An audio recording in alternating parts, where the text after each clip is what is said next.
So I am so thrilled to have two special guests on today who I had the pleasure of meeting last year at the TACH conference. Hughes and Pauline Bosma. Did I say that right, Pauline? Yep, you said it right. Yep. Okay, good, good. And they are here because they run a awesome rainbow support group for people with disabilities who also are part of the LGBTQ community. And they have recently come out with a guidebook that is incredibly helpful, resourceful, and usable, and I gotta say, much needed. So, welcome, Pauline and Oscar. And can you begin by telling us how you two met?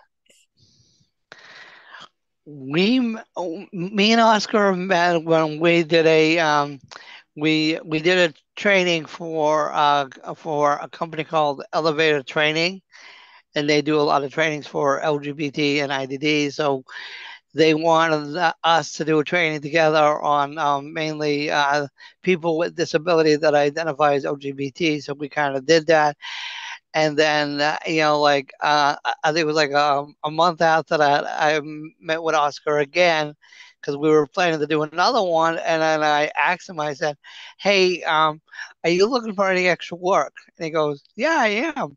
So I kind of said, "Would you want to work with me on my rainbow organization?" And he said, "Sure." So I kind of like opened the door for him and said, "Well, you got to go for an interview." So I interviewed him, and then I hired him, so he's been a really big help keeping me, like focus on what I'm doing, and I'm working with him because he understands what I want and likes the ideas that I have, and so.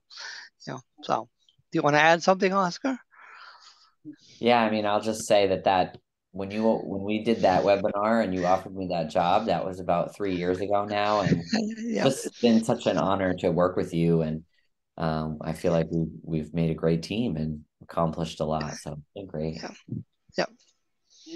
And we did a while ago have Catherine from Elevated Training on the podcast. So I think myself and the listeners are well familiar with Catherine and her great work.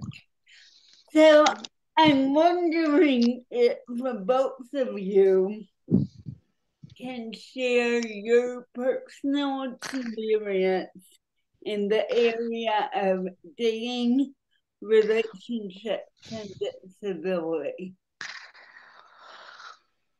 Well, for me and everything like that, it's been an interesting experience for me for dating because I mean up until like 18, like I started transitioning from male to female probably about 18 years ago or whatever. So most of my adult life I dated as a guy and everything like that, so it was kind of like different. So now I gotta think in a female form. What does a woman do on a date? What does and it's a little more different than what a guy does on a date and everything like that. So it's been an interesting challenge, but I'm learning and everything like that. I'm still learning and everything like that. But I mean, it's also difficult being LGBT and having a disability trying to date because there's not too many people that want to date a person with a disability in general. So yeah. Mhm. Okay. And let me follow up on that, Pauline. Do you think it's harder because you're part of the LGBTQ community today? Um, it has to do a lot with that, but it also has to do with having a disability and not realizing that the real world LGBT community out there in the real world doesn't really acknowledge us, that we exist with people with disability that identify as LGBT, because it's like we're there, but we're not really there. If you would if you would say like, I'm gonna climb a ladder for LGBT and everything like that, we're probably on the bottom of the ladder or everything like that. Everybody's above us, so we're not even the same level or the same, because there's been times when I've gone somewhere or done something, and the regular LGBT community doesn't want to even acknowledge that we exist. So Oh, it's very hard. So it's harder for us to kind of like show, show us and say like, this is who we are and everything like that. So it's a little more difficult. So I don't know if you want to add anything to that, Oscar. So Sure, yeah, I can speak to my experience a bit. I was a teacher of students with disabilities, a high school special education teacher, for about 7 years. And during that time, I was asked to teach a health class. So that's really when I got involved with relationships and sexuality education, teaching health. I took Elevatus training, 3 day training, and got their curriculum. And and then personally, I'm a gay person. I identify as a trans man as well, and so I wanted the sexuality education that I taught to be LGBTQ inclusive, and wasn't sure exactly how to do that. So tried my best to give my students access to comprehensive, inclusive sexuality education, and really enjoyed that. So um, with Pauline, I get to still support her with some workshops for self-advocates about dating and relationships. I do a healthy relationships group lead a healthy relationships group as a volunteer here in the Boston area, for autistic adults. So trying to still support folks to, understand their own identities and date and be in relationships as best I can. what is your view, Oscar, on the LGBTQ community being open to people with disabilities? Yeah. I think it varies quite a bit. I think that I find some LGBTQ spaces are, including more awareness about disabilities, maybe not intellectual and developmental disability, but I have seen some more conversations around, mental health conditions and chronic illnesses, and especially in spaces that people describe more as queer. But unfortunately, I do think a lot of LGBTQ groups and spaces, there can still be a lot of a really narrow view of what's attractive or how to dress or how to look. And there can be still this, dominance of people being really fit and really cool and really young. And I don't see that the LGBTQ plus community in general is recognizing that people with disabilities can be LGBTQ plus, and that can be cool and sexy too. And there can be kind of limited images of, what an LGBTQ plus person looks like, and who should be included in the community. So Pauline is doing great work with LGBTQ organizations, teaching them more about how to be accessible, how to understand different disabilities, how to, be inclusive of people with intellectual and developmental disabilities. We really need that. So this may sound like a odd question, but I am curious, especially given what you just said about the difficult time with the community being inclusive of people with disabilities. But would you say there's any benefits to being a part of the LGBTQ community when you have a disability? I I think one of the I mean there's different, there's good and bad benefits, or good and bad things in it. I think the good thing is that occasionally you'll meet people that will come up to, like when I have a table at a pride event or something like that, and I'll have a person come up and I'll say, "Hey, Pauline, I run a group, or I run a bunch of groups in Massachusetts for people that identify as LGBT and have a disability." And people are like, "Oh my God, that sounds curious. That sounds interesting." And when I start talking to them, but then there's um, the downside where people, won't look at me. But then there's the, like like I've met some interesting people. Like I was lucky enough to meet a person that was at Stonewall at the beginning of the movement and everything like that. Like 5 or 6 years ago at a Pride festival, she came up to my table and she introduced herself and she said, "Hey, I was there at the beginning of the movement at Stonewall and everything like that, and I was honored to meet her."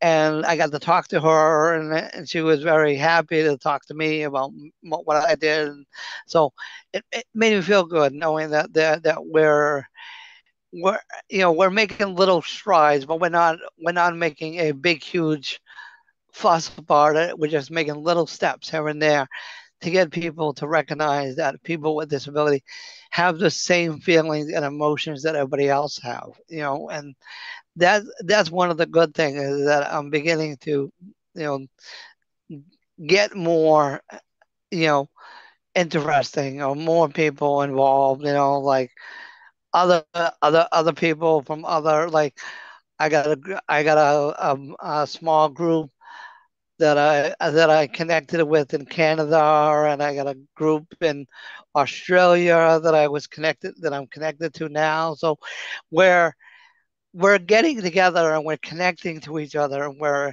supporting each other, and we're saying like, hey, the more people we get, the bigger our voices are going to be as we go forward. And that's what I'm looking forward to, is that we can kind of like make our movement, and slowly but surely, but not over overwhelm people and everything like that. Because I learned that sometimes some people are not ready for certain things, or not really sure of how to talk about it. Like when I want to talk about sexual education, I'm going like, well, that's kind of a tough subject for a person with a disability to try to understand what it is. But I said you could teach them about it as long as they understand what it is first. What does it mean? And that's what I do, is that I try to educate people a little bit at a time. So I like to say that it's better to have an evolution than a revolution. yeah. Yes, the So evolution will last longer. yep. So I want to talk about the Rainbow Support Group, which we mentioned that supports people with IDD who are also part of the community. Can you tell us why you two began? I think, Pauline, you founded it many years. I I founded the group in October. Will be my 19th anniversary. October 1st will be Wow. my 19th anniversary. I founded it 19 years ago for people with that identify as LGBT but also have a disability, for them to have a safe environment to talk about their feelings and their emotions and what's going on in their lives. Because you can't, one thing that I learned is that you can't go to like I go onto some regular self-advocacy groups and everything like that. You can't go to a regular self-advocacy group and say, hey, I want to talk about my feelings and emotions, because that's not what they do. They're there to advocate for change and better their lives and everything like that. You really can't talk about that. So my idea was I want to give a safe place for people with disability to talk about, so how do two girls have sex? How do what are those questions? How do you feel about this subject? How do you feel about this and this? And we kind of talk about it and get the word out and everything like that. I mean, for the first, 2 years, it was just me and another person. It was just the two of us for at least the first 2 years. It was just two of us. And then the word caught on, and then people said, hey, I want to start a group and everything like that. So I had to figure out how to do it and what to do. And I I I got in my resource I got like a guide booklet that I created to tell people, well, this is how you start a group. This is what you need. This is what you don't need. This is what you want to do and everything like that. So I got that out there and everything like that. So, but I mean, it's mainly to give people with disability that identify as LGBT a safe environment to talk about their feelings and issues and everything like that, and not be judged. So, yeah. So. So, Singer, you've been helping to run the group for 3 years, you said? Yeah, so one of the things that I do as the supporter to the group is just provide some assistance with running the group. So it's a peer-led group. Everyone who leads the group has an intellectual developmental disability and identifies as LGBTQ plus. And I do things like screen share the agenda, mute people with background noise. So I'm kind of like an assistant. But I really appreciate being able to, hear people's stories and share resources and things like that. What would you say are the three biggest insights you two have from running the group?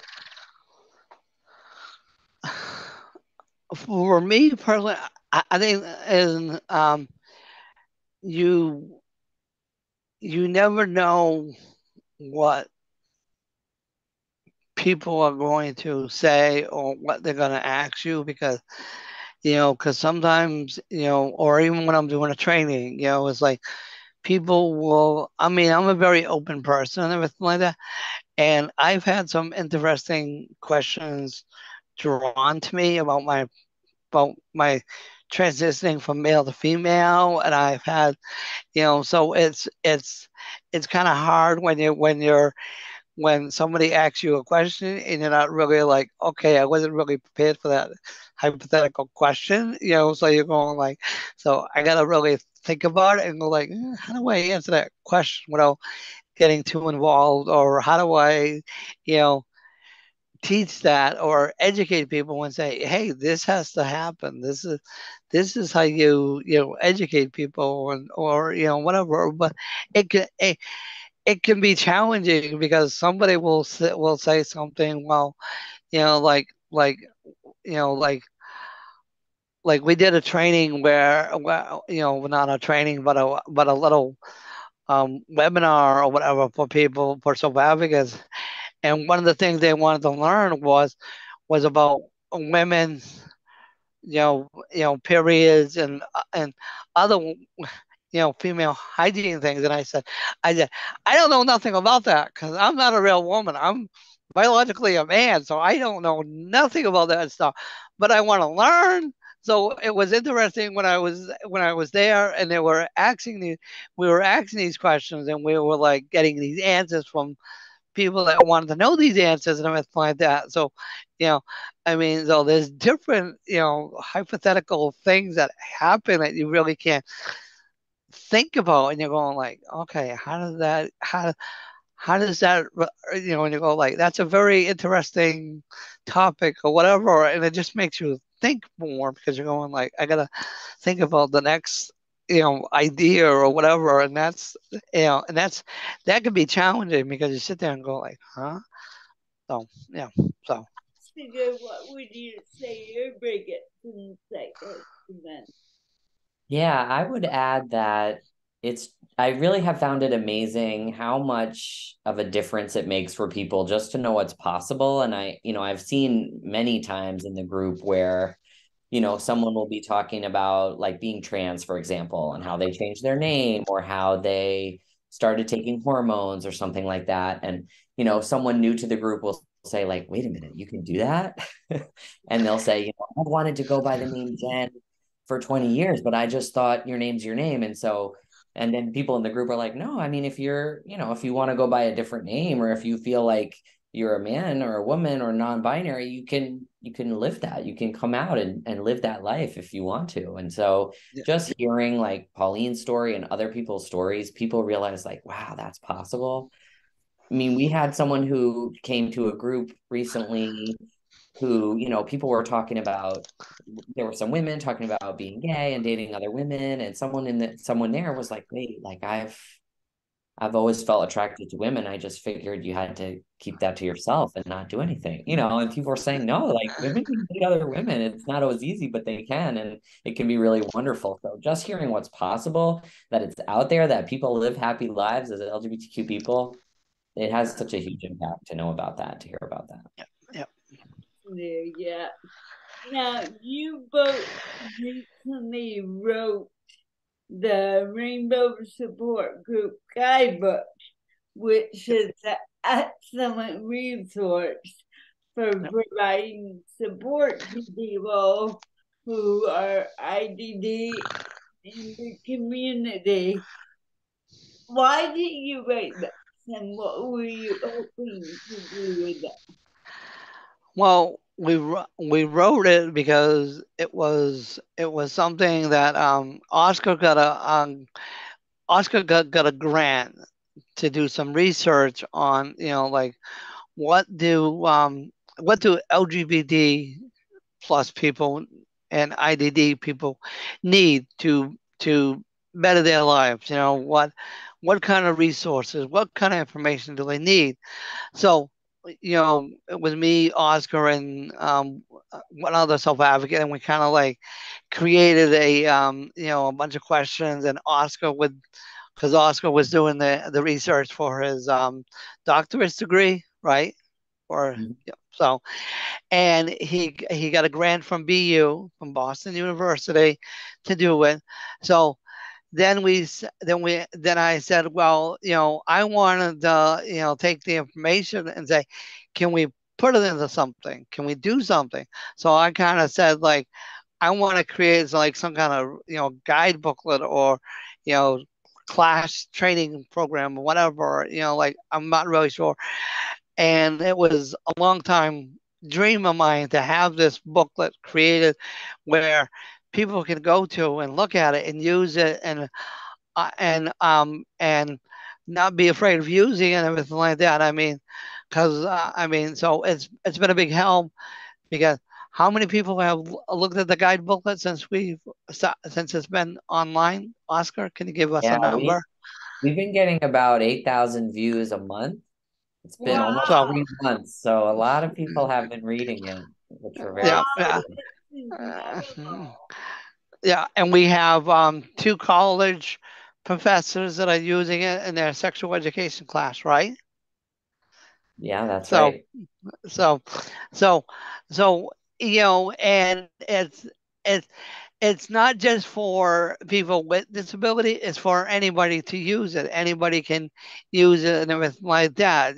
So now I'm thinking about, so what's going to be, because I'm already working on that in my head. I'm working on the next part of the guide booklet that I want to create to continue with the the upkeep and everything like that. So that's going to be interesting to see what we're going to put into the next part of it and everything like that, to see how it can grow.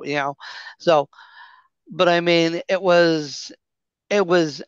for me, it was a big, you know um like a big goal of mine, that I wanted to do this and everything like that, because I mean, me personally, if I could, I would like to change the. I would like to go into the school and teach people, about sexual education and everything like that. But I can't do that because it's not, in Massachusetts, it's each each state, each school district has their own reason if they teach it or not, or what they teach and how they teach it and everything like that. There is no set curriculum for sexual education in school in Massachusetts for schools here and everything like that. So this kind of like made my day and say, okay, well we got this. Let's do this instead. Then if people want to use it, they can use it. They can they can send it to other people and they can use it and everything like that. So that's good. I'm curious about if you can share some of the insight to the particular questions you ask some people, such as, is there anyone in your life who does not accept you? Yeah. So the because the goal of this research study was to do a project that could really improve the lives of LGBTQ plus people with disabilities. That's what Pauline's rainbow groups do, and she wanted to do that. The interview questions were all written with the whole research team, and we tried to write questions that were really practical, like that would teach us, what should we do and how can supporters be better. So this question, is there anyone in your life who does not accept you? How do you know they do not accept you? We really wanted to capture, like, what does acceptance feel like, and how can we teach people how to do it? um, and we heard that one of the ways that people felt they were not accepted was when people did not show any interest in learning more or understanding them. So maybe they said, okay, or they said, that's not okay, but they didn't want to hear more. They didn't want to know, like, what does that feel like? And, what is that? What are your goals for your relationships? Or what is your gender like for you? If you just say, okay, or you say that's not okay. Either way, you're not showing that you care, and they're not showing that you want to hear more.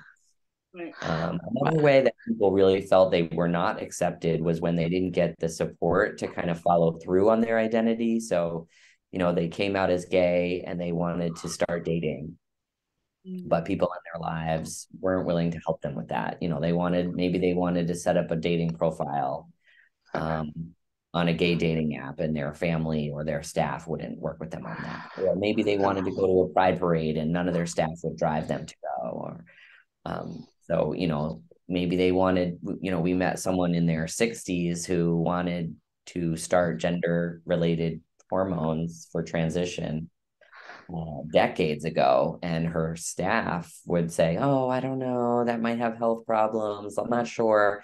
No one ever followed through and set up that first appointment to actually find out if that's something she wanted to do and could do. So acceptance doesn't just mean saying, like, okay, sure, fine. It means like following through and actually helping someone reach their goals. What are their goals in life? Supporting them right, right. I mean, for me and everything like that, it was where my like I'm the youngest of five siblings. I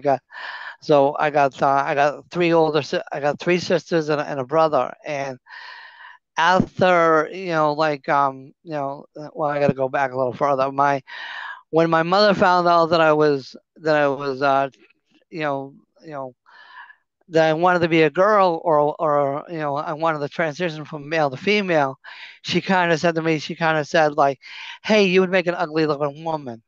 It kind of broke my heart, but then on my mother's deathbed, she says, "I love you for who you are." So that gave me hope that my mother accepted me and everything like that. So I know she did. But my siblings at the time, the ones that were alive, they disowned me because they didn't want to have anything to do with me. So I kind of said, well, that's not my problem. That's their problem. They don't want to have anything to do with me. So I'm not going to worry about them. I'm going to worry about me. And I have a wonderful support network within my agency that supports me. They're very open-minded. They're very helpful. They're like, what do you want to do? How do you want to do it? And everything like that. You know, and I have plenty of people within that are my chosen family, like Oscar and other people and everything like that. So they're my chosen family, but they support me, and they love me for who I am, regardless. And that's what counts, is that we need the support and everything like that, but we sometimes we don't always get it.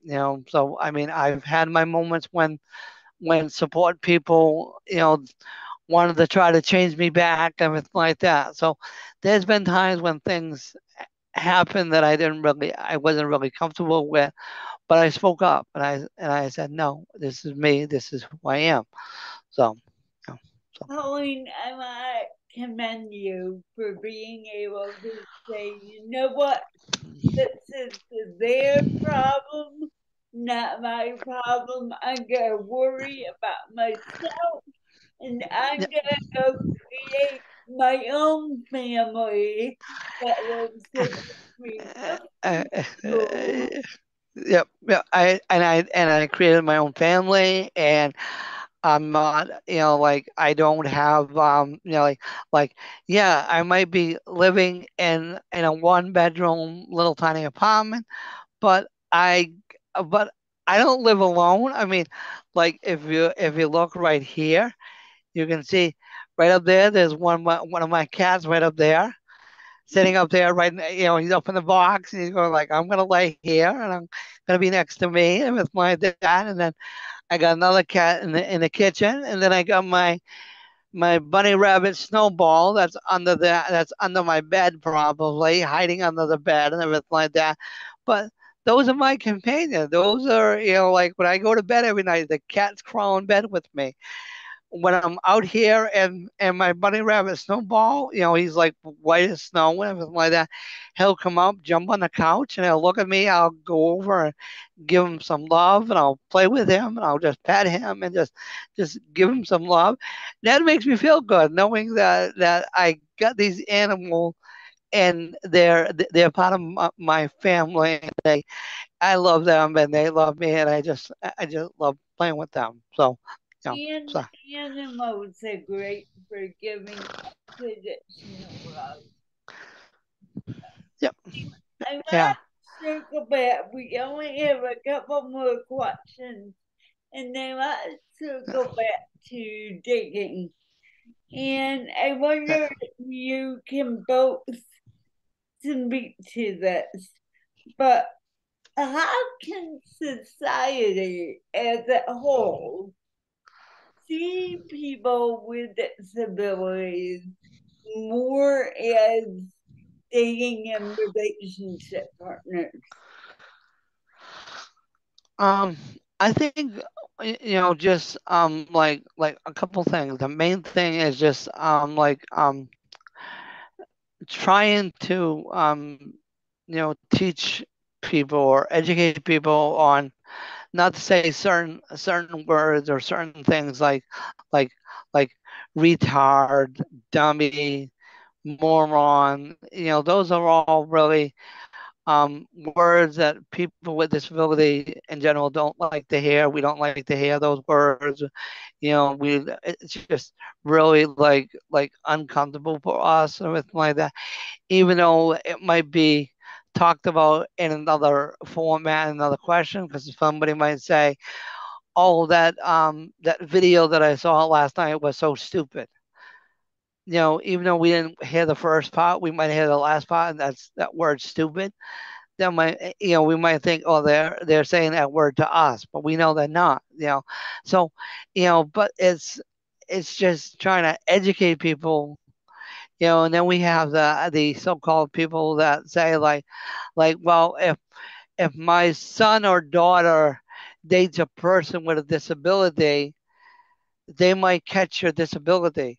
Well, that ain't gonna happen, because you ain't gonna, because it's like people are just really, like, ignorant on how a disability works. You just can't get a disability. you're born with it. It's like you're not gonna catch my disability of not reading and writing. I mean, it's just really interesting that how people in the real world react to everything like that. So I mean, so Actually, what's your advice that you would give on that? Yeah, I mean, I a lot of what Pauline is saying, I think, are about attitudes, people, negative views of people with disabilities or stereotypes. And I think there are so many of them that, when I was a teacher, unfortunately, I still felt like students with disabilities, the focus was really on what they could not do and what their disability was. And I do think in schools with young people and really throughout our society, just seeing the strengths of all people, including people with disabilities, seeing that people with disabilities are more than their disability. They have many personality traits. I think, especially with dating, it seems like people without disabilities don't think that they'd have anything in common with people with disabilities. And they don't see that they have all of these many wonderful personality traits and that they might be a great compatible partner. And so really seeing people's strengths, having more representation of people with disabilities as interesting and multidimensional and sexy, and just getting to know people and, you know, discovering that there's plenty of people who could be a great relationship partner, whether they have a disability or not, and really just seeing them for who they are and getting to know them can go a long way. So it's a lot of changing people's attitudes about what disability means and how people are. Which, how do you do that? It's hard. That's part of the hope behind the guidebook, is just like sharing stories and showing who people are. But that's hard. It's not that concrete to try to change people's attitudes. no. Right. Actually, what is the most helpful advice you could give someone who is part of the LGBTQ community and has a disability? Helpful advice. Wow. I don't know if I'm the one who should be giving advice, but I do think that everyone everyone has great qualities. Everyone is beautiful. Everyone is attractive and interesting and funny, to someone, and to many, probably to many, many people. And so, I do believe that there are people out there for everyone. And believing that about yourself and finding those people is not always easy, but you can do that. And it's hard to put yourself out there and to meet people, but they're out there. I hope you will. Pauline, what would be your advice to someone? My advice is that if you're a part of the LGBT community and you have a disability, you try to be upfront and honest with them. You try to somewhat I had a dating site which I haven't been on in probably a long time now. It's probably been about 6 months since I had been on the dating site, but I had a dating site and everything like that, and I kind of I wanted to put my own twist on it. So I kind of a friend of mine wrote it and everything like that. I told her what I wanted to write, and she wrote on there that hi, my name is Pauline Bosma. I I was born biologically a man, but I identify as a woman. I am a transgender person. I am interested in dating men. Okay. I put a couple other things and everything like that. I like to be treated with respect and dignity. So and it kind of opened my mind, and I just said, this is who I am. But I wanted to make sure that I said that I'm a transgender person. And when I was I wasn't really expecting to see some of the comments or some of the people that were that looked at me and said, "Oh, I love," I said, "You understand that I'm transgender?" So, like I had like I had doctors. I had like one or two doctors. I had a couple guys that were in the military. I had a couple guys that were like blue collar workers, and it just like I would say like you understand that I'm transgender. That I was I'm biologically a male, but I identify as a woman.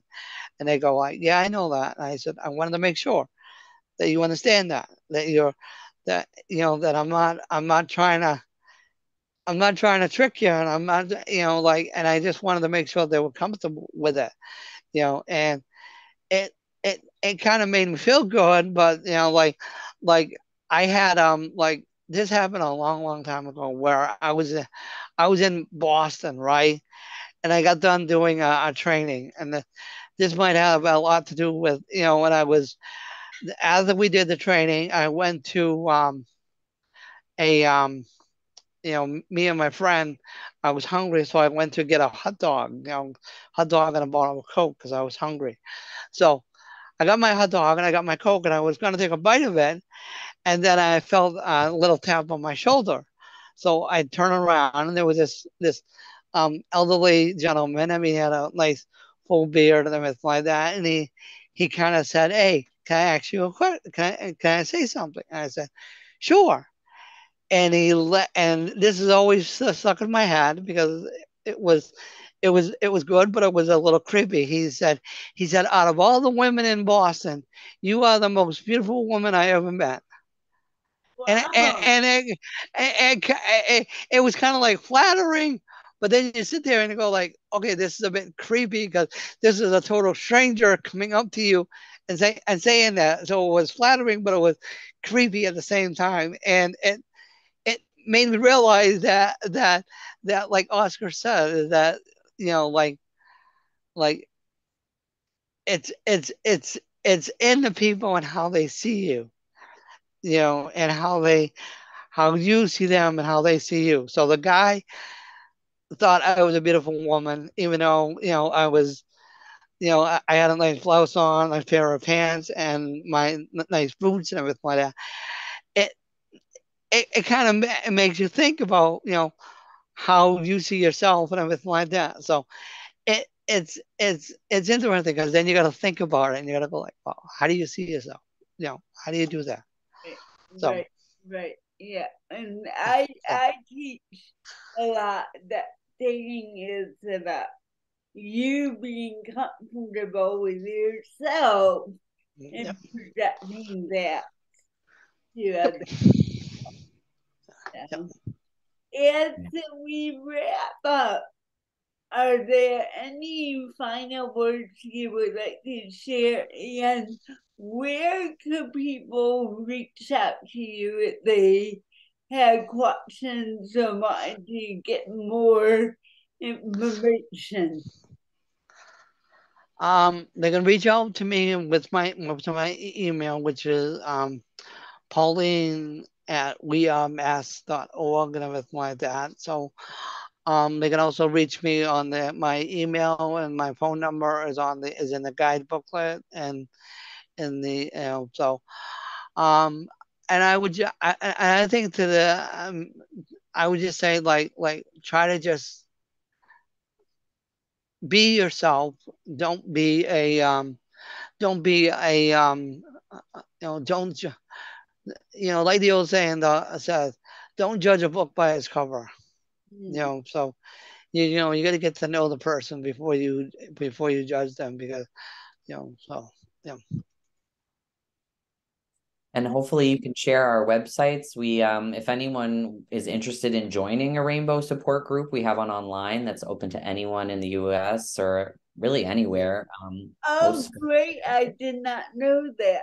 So that, yeah, it meets on Zoom twice a month. So all the information about that group is at wearemass.org/rainbow. And then if people want to read the Rainbow Guidebook, that's at rainbowguidebook.com. okay. And I will link all that up in the show notes. Awesome. And any parting advice, Cinder? Gosh. I I mean, I hope people will check out the group. You know, we have a great group. We have 10, 20 people every month at our meetings, and we make friends, we laugh, we talk. People come from all over, and it's a lot of fun. And we do, if people are around Massachusetts, Pauline hosts some in-person events as well. So if you follow our website and sign up for our email list, maybe we can meet and connect. Yep. Yeah. We also have a YouTube, channel where I have a couple YouTube videos. So, so there is a couple. We're gonna make some more, hopefully, and with like that. So, Okay, so so what's the YouTube link so I can put that in the show notes? It's on so the rainbow groups are part of Massachusetts Advocates Standing Strong. It's on their YouTube page, but we have like a playlist, so maybe I can share the link to that with you and you can post That'd that be link. great. Yeah, yeah, that would be great. Okay, so we are gonna record a goodbye, but don't hang up, yeah. okay? Okay. We're gonna pretend to say goodbye, but hang on, I'll just send out the recording, okay? So I Okay. want to thank you both for a great conversation today Yeah. about a much needed topic and just the work you're both are doing to bring awareness, acceptance, inclusion to people. Thank you so much. It's been a pleasure to have you on the show, and maybe we can bring you back in the future. Sure. Well, we would love to.